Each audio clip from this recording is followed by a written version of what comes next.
Friends, welcome to UPSC and judicial exam preparation.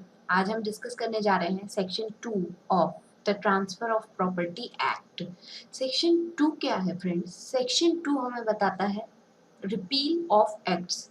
इसका मतलब ये है कि ट्रांसफर ऑफ प्रॉपर्टी एक्ट लागू होने के बाद कौन कौन से एक्ट हैं जो रिपील हो गए, किस सीमा तक रिपील हुए, उसके संबंध में हम सब कुछ सेक्शन 2 के अंतर्गत पढ़ते हैं। चलिए देखते हैं इस सेक्शन को।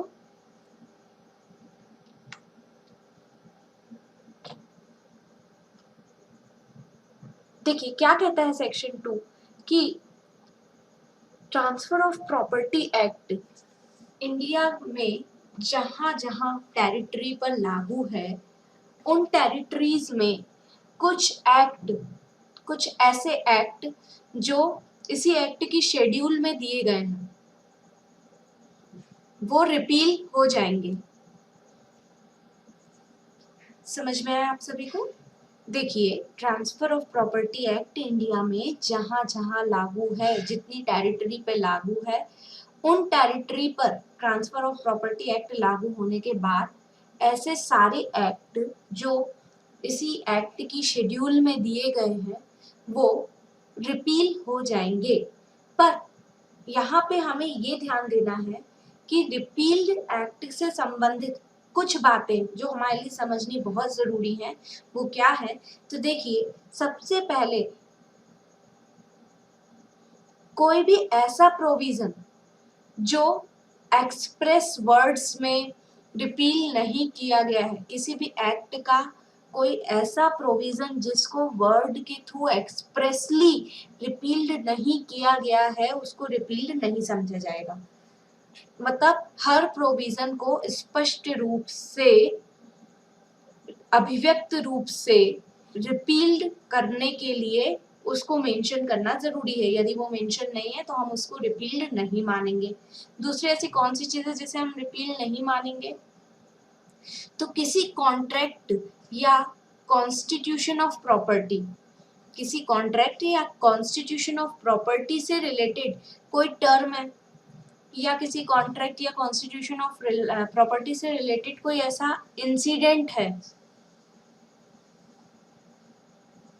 जो ट्रांसफर ऑफ प्रॉपर्टी एक्ट से कंसिस्टेंट है, उन्हें भी रिपील्ड नहीं समझा जाएगा। फिर से एक बार समझ लीजिए, कोई भी किसी कॉन्ट्रैक्ट के टर्म्स या इंसिडेंट या कॉन्स्टिट्यूशन ऑफ प्रॉपर्टी, कोई प्रॉपर्टी बनाई गई है, उसका कॉन्स्टिट्यूशन किया गया है, उससे रिलेटेड कोई टर्म्स या ऐसे इंसिडेंट्स जो ट्रांसफर ऑफ प्रॉपर्टी एक्ट से कंसिस्टेंट हैं, उनको रिपील्ड नहीं समझा जाएगा।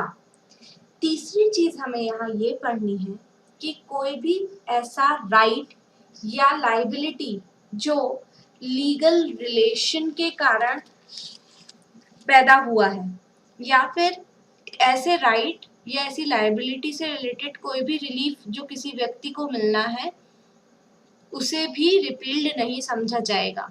फिर से एक बार समझ लीजिए, कोई भी ऐसा अधिकार या ऐसा दायित्व जो विधिक संबंधों के कारण बना है, या फिर इस अधिकार और दायित्व से जुड़ा हुआ कोई भी अनुतोष है, कोई रिलीफ है, तो उसे रिपील्ड नहीं समझा जाएगा।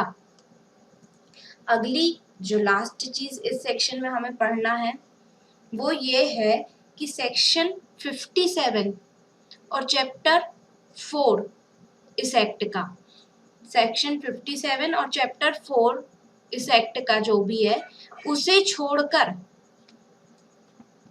कोई भी ऐसा ट्रांसफर जो ऑपरेशन ऑफ लॉ के थ्रू हुआ है, या फिर किसी कोर्ट के ऑर्डर के कारण, या फिर एग्जीक्यूशन ऑफ डिक्री के टाइम पे हुआ है जो कॉम्पिटेंट कोर्ट ने दिया है, या फिर चैप्टर 2 जो है इस एक्ट का, उसकी कोई भी बात मॉमडन लॉ पे कोई इफेक्ट डालने वाली नहीं समझी जाएगी।